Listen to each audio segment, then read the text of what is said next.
NFP glossary for you, and just waiting to see all the big stories that are going to come through on this NFP. America is supposedly heading for another recession. It's had one negative quarter. Another negative quarter obviously means that it is a full-blown recession. So what will be in store for America in that respect? Not only America, though, we've got other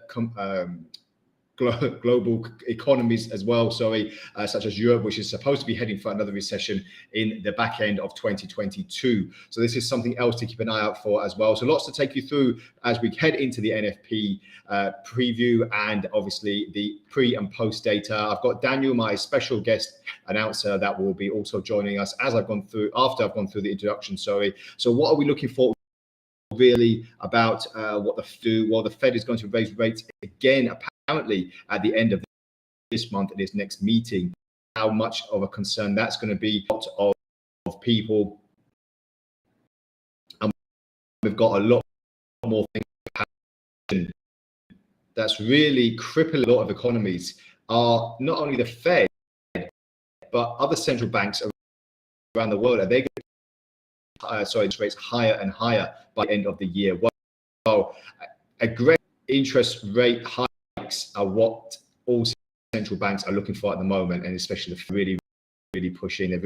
It's even been priced significantly in the markets from the beginning of the year as well. So this is quite significant, and looking forward to see opportunities are going to be for the next few months ahead. So getting back to the NFP, then, this is the main subject we're focusing on. We're seeing at the moment that there are so many jobs in the American economy that are not being filled, actually. So there are a lot of job openings, but a lot of Americans are not actually filling them. So this NFP data is very accurate in saying of the whole global outlook, the NFP numbers. So we'll see what is in store. So let's take a look at the previous readings then. So I'm going to share my screen, and we're going to see what is in store for the NFP in that respect. So let's just get right into it. First, quick disclaimer, just so that we're on the same page. So just remember that foreign exchange in trading and investment in CFDs is highly speculative and may result as losses as well as profits as well for everyone, and that's why risk capital should be applied. This webinar is provided for information purposes only, and no information investment, nor should it serve as a basis for any investment. Orbix Limited does not guarantee the accuracy of commercial analysis supply. So without further, let's get into the back end of the last reading of the NFP. So analysts are expecting a decrease from 390,000 to roughly about 270. Their was just creeping up to about 300,000. So that's still a positive. However, it is a slight decline. So if we back end of 2021 here, where we were declining, then January came, which is obviously December's reading, and we saw a shoot to the upside. And this is mainly because of the holiday season in America. Obviously, more jobs are becoming available due to supply and demand for this particular time of the year. Obviously, only got the Christmas holidays, but you've got Thanksgiving as well. So that's just something to remember. Also, then we had this vast decline in all of these job numbers as well. So now we are looking to see what we are seeing in the near term as well. So with that said, what is the expectation for a lot of these things? Well, at the moment, we're looking at the unemployment rate remaining possible at 3.6%. So nothing too crazy there. It's been hovering about the 3.5%, 3.6% in the last few trading sessions. So that's been the last few NFP readings. That's been for a lot of Americans. But if we look at things as well, we've got the April-May readings really starting to be around the 400,000 area. As you can see here, just below 400,000, just over, and again just below. So what is the reading this time? Well, it's supposed to be more closer to the 300,000 mark than it is to the 400,000. It was the least since April of 2020. it was actually the least that it has been, sorry, since over a year. So what's happening there as well. So it seems like we've got some connection issues at the moment. We'll just get that back for you very, very quickly.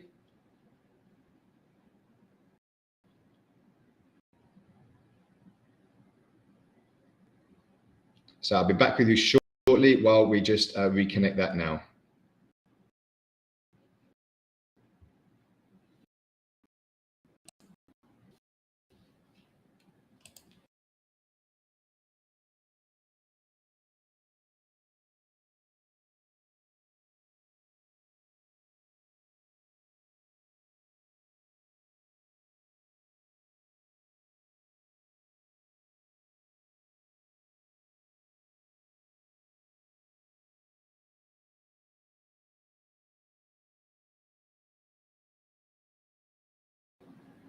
We are back again. Well, I'm back again. Sorry about that. We just had technical issues with the connection. So, yeah, as I said before as well, let me know your thoughts.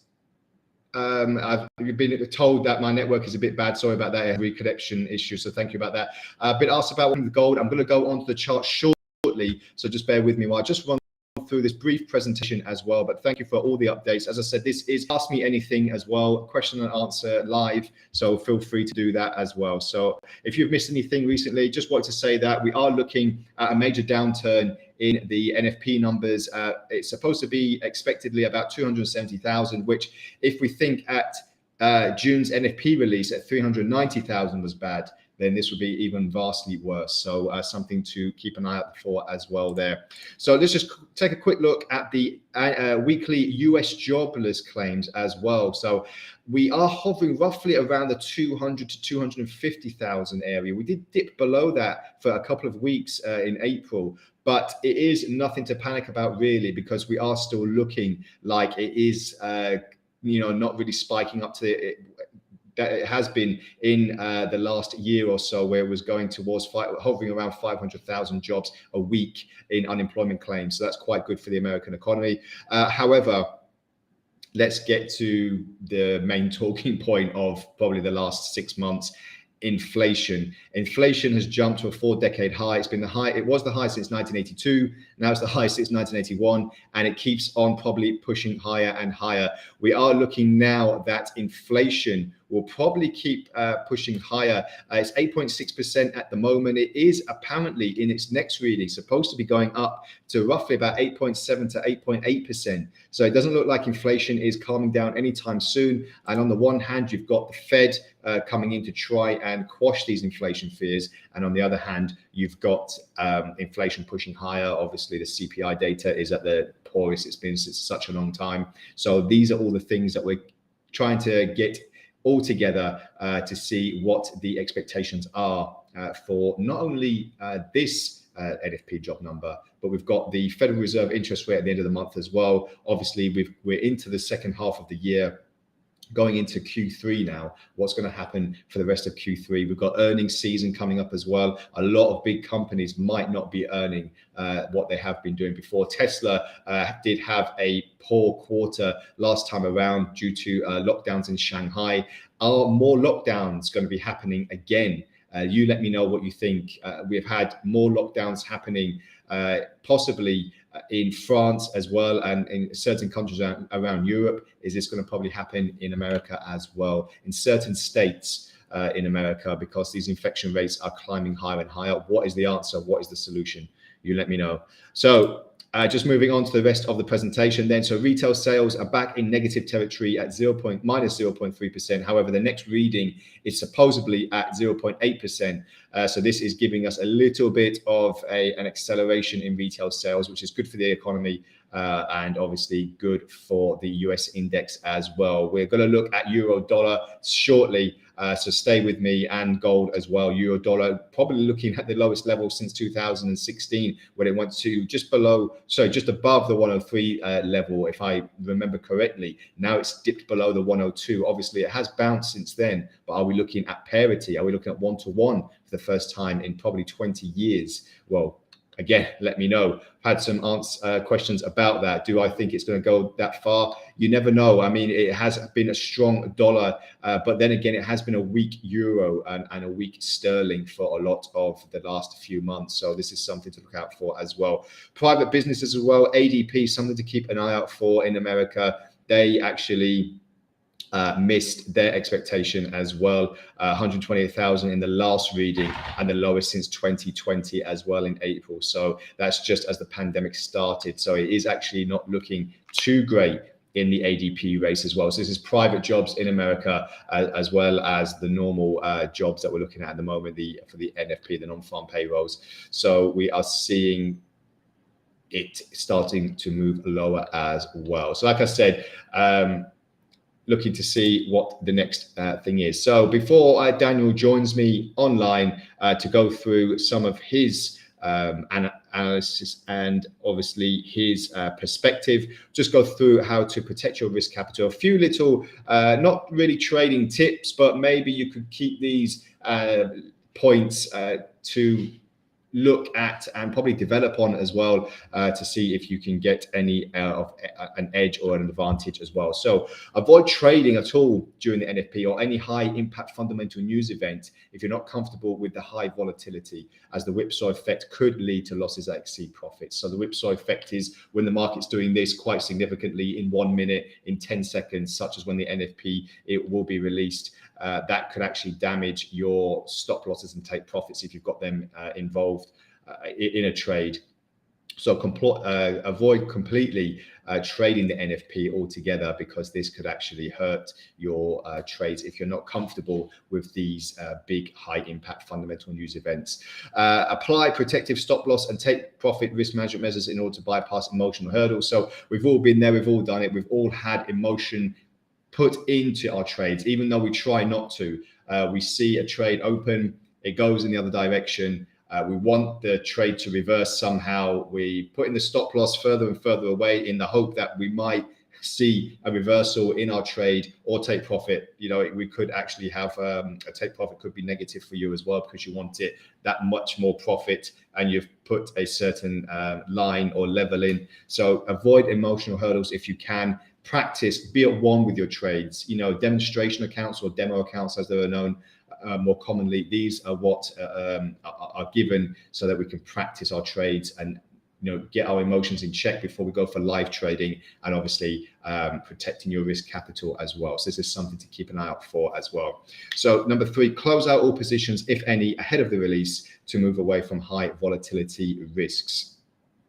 So this is just touching on point number 1, you know, close your positions to avoid any high volatility risks, so that you're not really having any part in any big movements in the market if you're not comfortable with them. If you're a day trader or a weekly trader and you want to have a certain amount of trades, then you can actually have this without being involved in high impact fundamental news events. So let me know what you think about your own trading strategy. As I said, we're here after the NFP as well to answer any questions that you may have.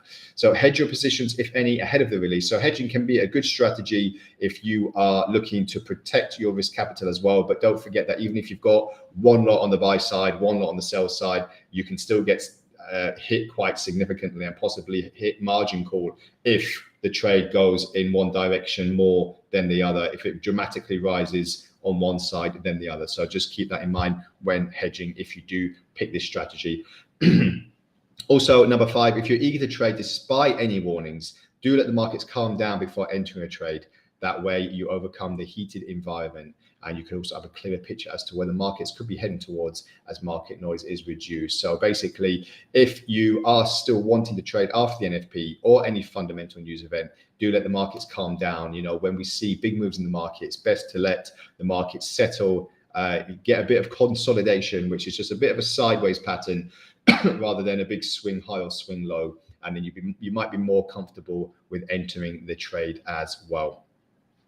And number 6 is analyze the data post-release, as any directional trade is at risk of a reversal despite the NFP being over. So this touches on number 5 as well. After the data has been released, we could see another move in the upside or downside, depending on what you're going to trade on. So let's get right into the charts then. So that's the presentation over. Thank you for letting me just go through what we are looking for at the moment. So I've just opened a basket of the main currencies that are probably going to be affected by the NFP. So let's get straight into gold. Been asked about gold quite significantly. So gold at the moment, it's trading in the mid 1700 range, but unfortunately for bulls, it's trading more towards the 1700 handle than it is the 1800 handle. I'll just put that in just so it's a little bit easier to see.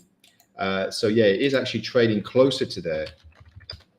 So with that being said, are we more in a bear market now for gold or a bull market? Well, as we can see here from the daily chart, wow, you know, the levels are staggering. At the moment, as you can see here, from the last swing high, this is obviously when the Russia invasion happened, began in Ukraine. We saw this vast swing high, and then we saw markets calm down, but then we saw another move to the upside when Russia had a full-fledged, input into the Ukraine. But since then, we've had this dramatic sell-off. And as you can see here, if we get the levels here, we are looking at just at the 2000 level roughly. Now we're trading at the mid to lower 1700. So if you think that's, you know, over a $2,000 move on gold, and that's only in the course of a couple of months, it's quite staggering, quite dramatic, because when gold did spike over 2000, a lot of investors were saying, no, it's going to start going over 2500. This, and the next target is 2100 and 200, 300, all these psychological levels going higher and higher. However, as you can see, 1750, 1740, we're looking at gold at the moment. The jobs report isn't really affecting gold too much in the sense that we'll see a big swing high or swing low. If we put it onto the 30-minute chart, as you can see here, we are in a vast consolidation, roughly about the lower end of 1730, and then moving up roughly about the higher end of 1740. So we're in this $20 kind of consolidation, sideways movement at the moment, and we're just waiting for the next big move and breakout. So this NFP could possibly trigger it. But if we look at the euro dollar, just going to put it back to a daily chart again. Wow, look at this vast dissension. You know, there has been a vast collapse on prices. If you think again from, this is only about a month ago, 6 weeks ago, that we saw levels at above 120. Now we are seeing levels below, you know, almost 3,000 pips. And as you can see here, below the 102 handle again. Pull this out on a weekly chart. Monthly chart, sorry. What are we looking at here? 2002. Quite remarkable. But let me know what you think. Just type a message to everyone. Hello, everyone. I'll give it a nice welcome message. And as I say, ask me anything, any other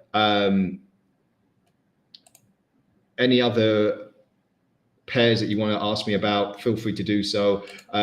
Pound as well. Pound has seen a bit of an upsurge recently, especially after the resignation of the recent Prime Minister Boris Johnson. That was this vast dissension of over 200 pips was when there was all these resignations in the cabinet, and when Prime Minister Boris Johnson was supposedly very under pressure to resign. He didn't do it on the day that he probably should have done on Wednesday, and then he came out yesterday on Thursday to say, yes, enough is enough, I am going to resign, and that is it. So then we had this movement, which was priced in pretty much, you know, another move to the upside of almost 200 pips. So very, very choppy at the moment, and then ascension down. So now what we're looking at the moment is this V-shaped recovery. We're looking at the now. We're not looking too far in the past. And as you can see here, if we put it on a 30-minute chart, zoom in a little bit more, we're looking at this V-shaped recovery. So this is my next target here for the pound, if you are trading it, 120.49, 120.50, quite a psychological area there. If we do hit that, then I'll be expecting either another move to the downside or punching higher to these previous levels here, roughly about the lower end of the 121. So this is something exciting for the pound, because big news equals big moves in sort of big moves in the market, and then obviously big opportunities as well. Dollar yen. Now I'm putting this on a daily chart because I just want to see this vast ascension that we've seen after we've broken out of this diagonal here, which we saw at the back end of 2021. Since then, we're having this one leg downside, two, and now we're possibly making a third leg higher. If we're looking at something like Elliott waves or an indicator such as this, we're looking at the moment at an impulse to the upside. So we've got wave one, wave two, and wave three as well. So expecting possibly another move to the downside before we complete another leg higher. So this is probably going up to about the 140 level. But look at the ascension on the yen as well. We are now seeing really, really good results on the dollar for the last few months. It's been very, very remarkable. Dow, a lot of our clients trade the Dow, and we get quite a few questions about it as well on the chat. So we're looking on the Dow at the moment, and we're seeing that. Let's leave it on the day. Go to the daily chart. We've seen again a bit of a collapsation on a few of the main indices in America: the Dow, NASDAQ, and S&P. What does this mean for the future of indices at the moment? Well, we're in the Biden administration, in the second year of the Biden administration, and we have to note that the economy wasn't as good as when he took over. So we're having a little bit of a downturn in that respect as well. Just being asked about Bitcoin quickly. Let's just take a look at Bitcoin because it's a market that we've started introducing recently. Just while we've got a little bit more time, got 8 minutes. So let's just put that on the chart. Now, Bitcoin, I reported this on the Market Insight video that I do every day, and we had a look at it recently. So let's put it on the daily chart. So I'm just going to highlight the 20,000 mark here, because the 20,000 psychological area is what a lot of traders were asking me about.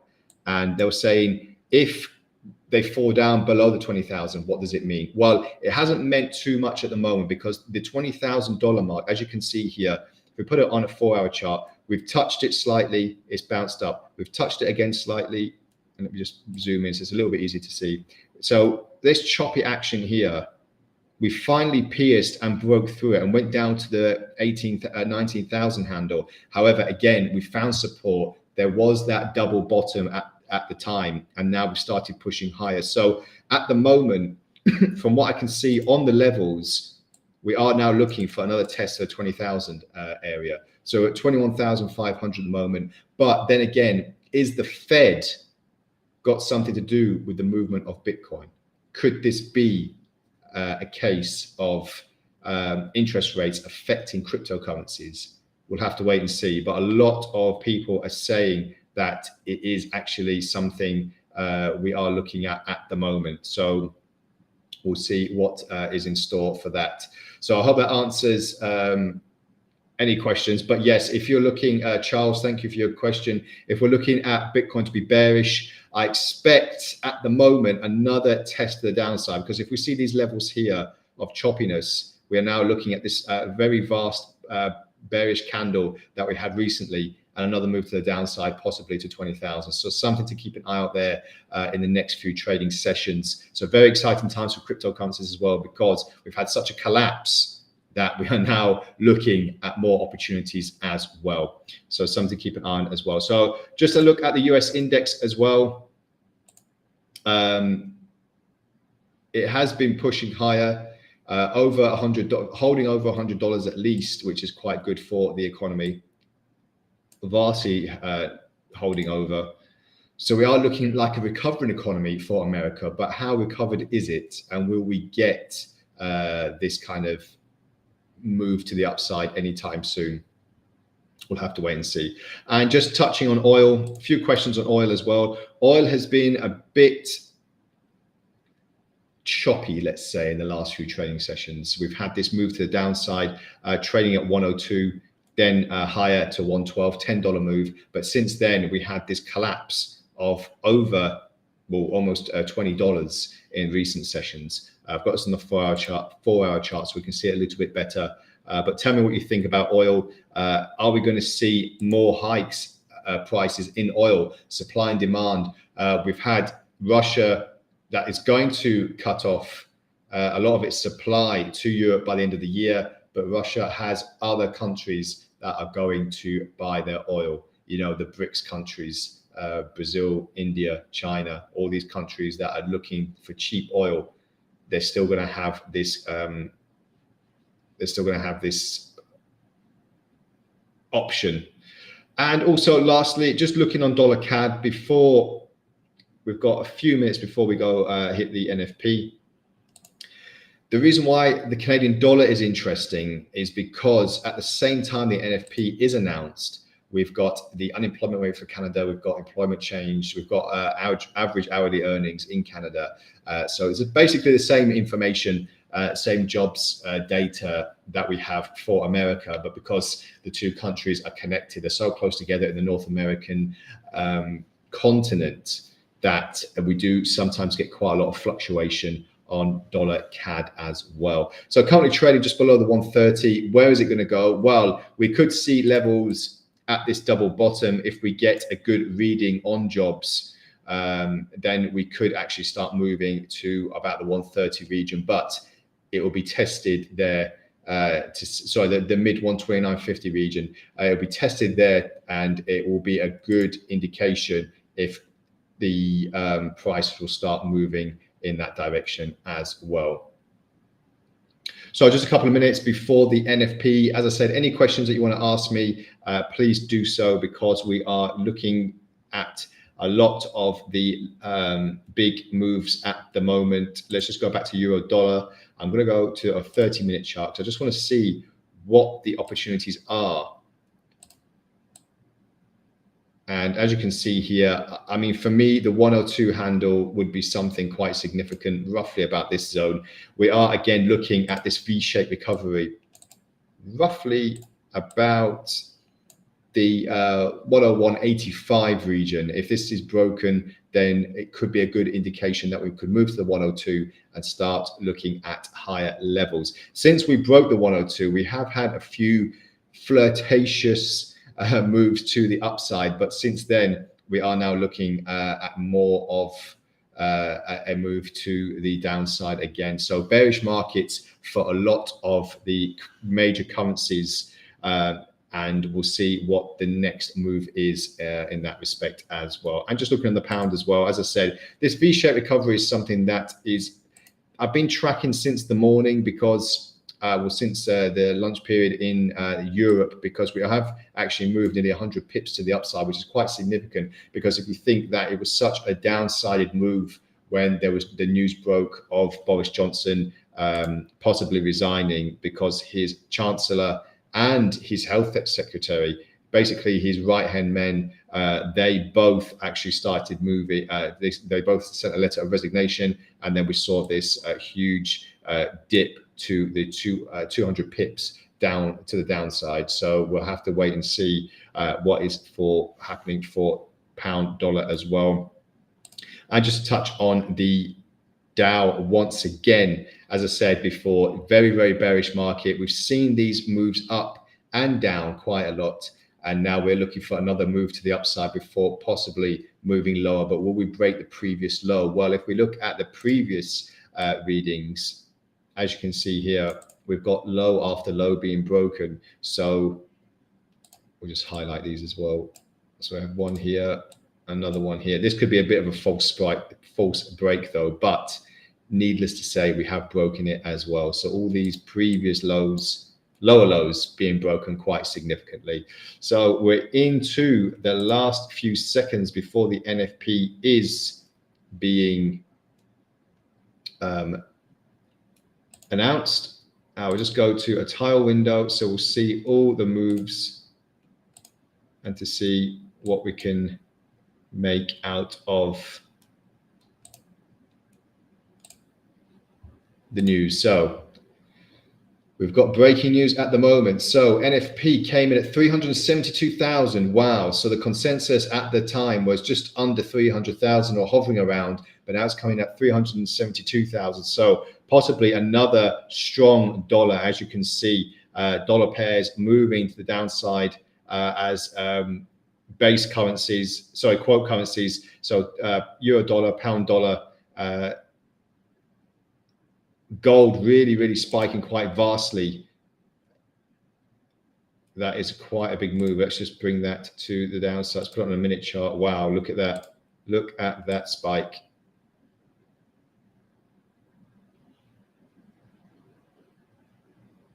Quite significant there.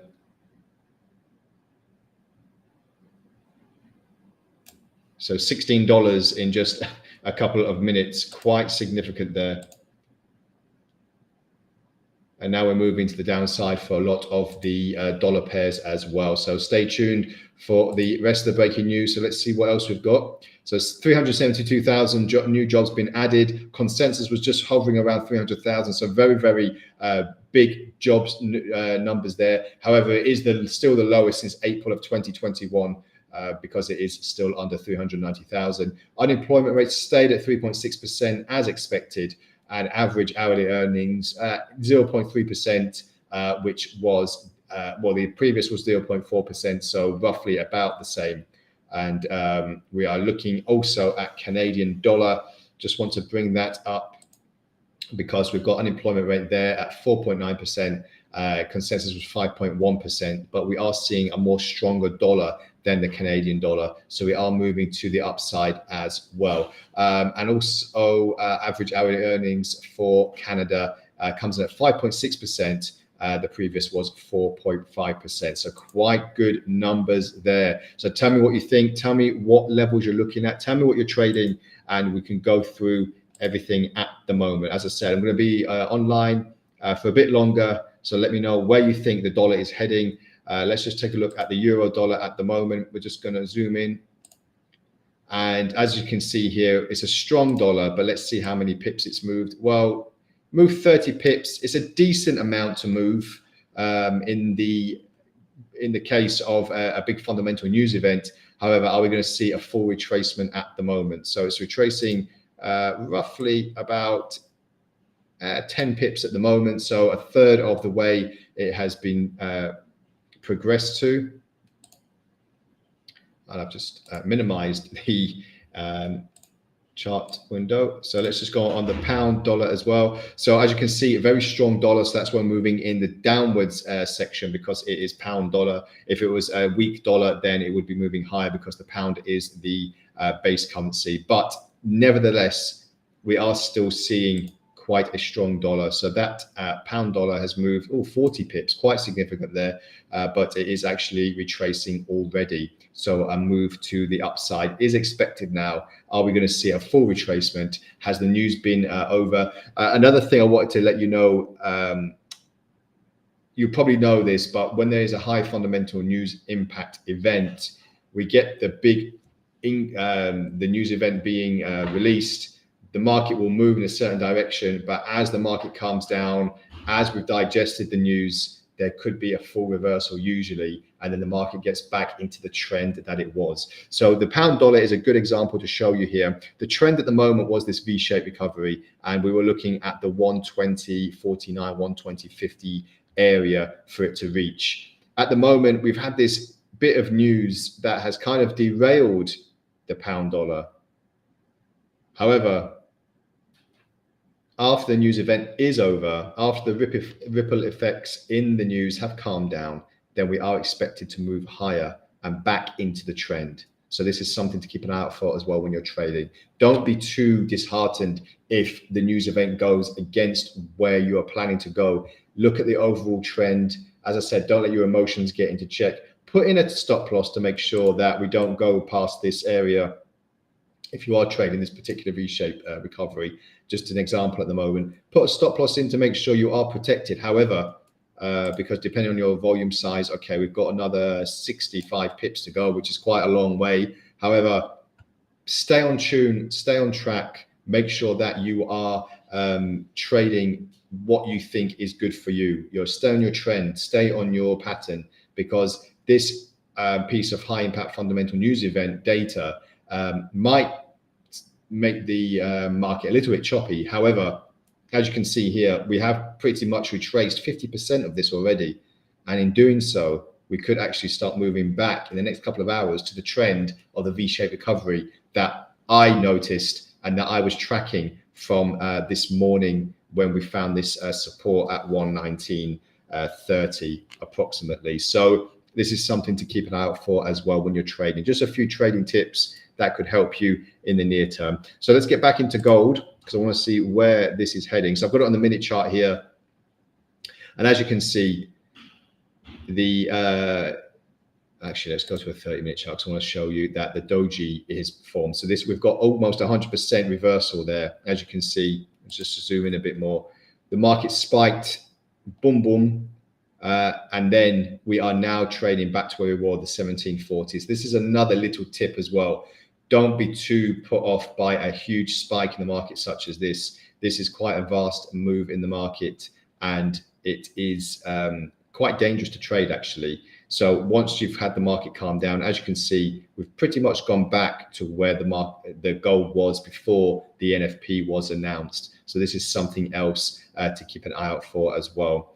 And I tell a lot of my traders that ask me questions on a daily basis about stop losses and take profits. When you are putting in a stop loss or take profit on such a big event, so this is the minute that the news was announced, this big spike. If you wanted to put a take profit or stop loss in at, let's say, 1745 round, there are no guarantees that there's a price at this particular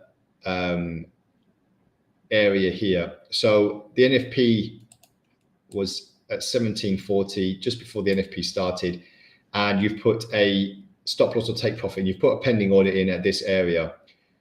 This actually might get missed because the market might be so volatile. Excuse me, it's gone from this price all the way up to this price. This could be the first price, 1749.10.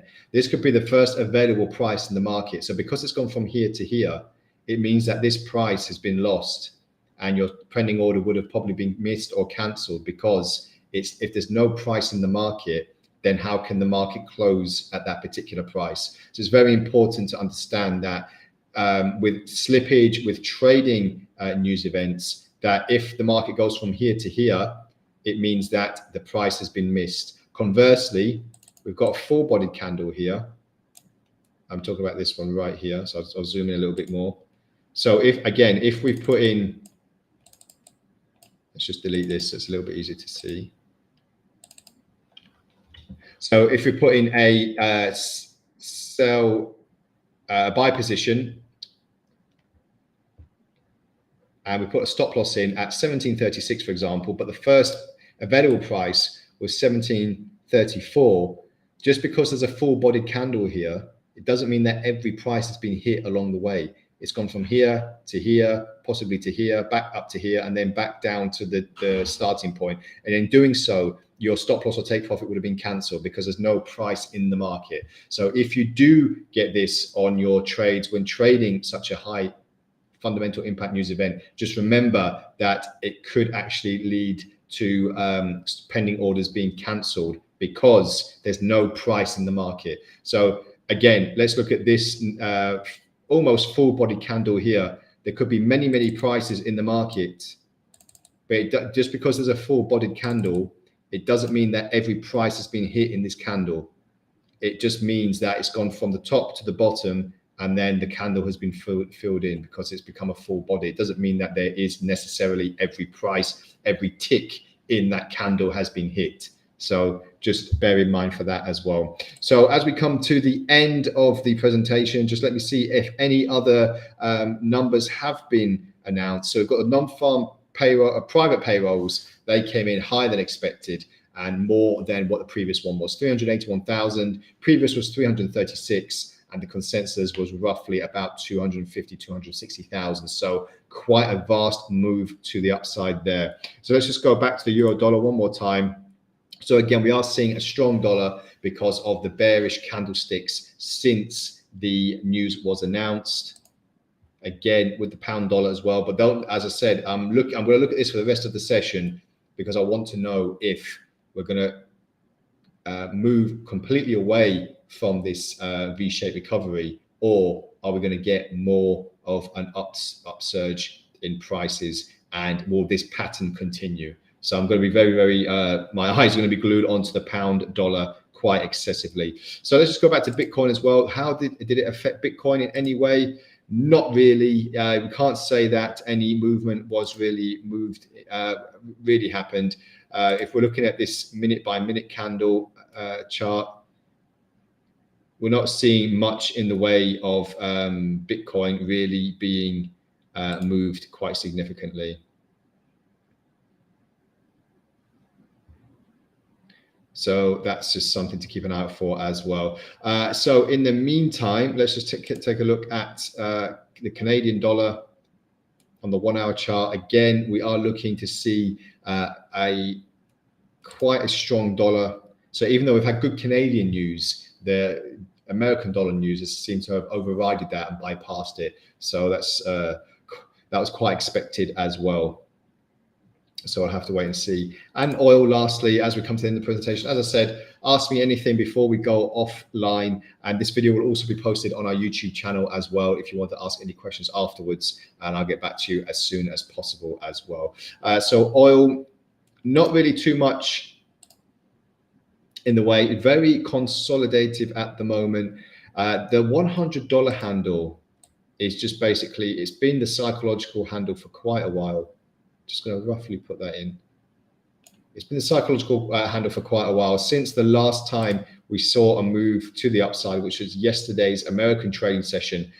We saw another move to the upside, roughly from the 103, from $100 to 103, and now we are consolidating quite excessively in this $2 range, roughly about $102 to $104.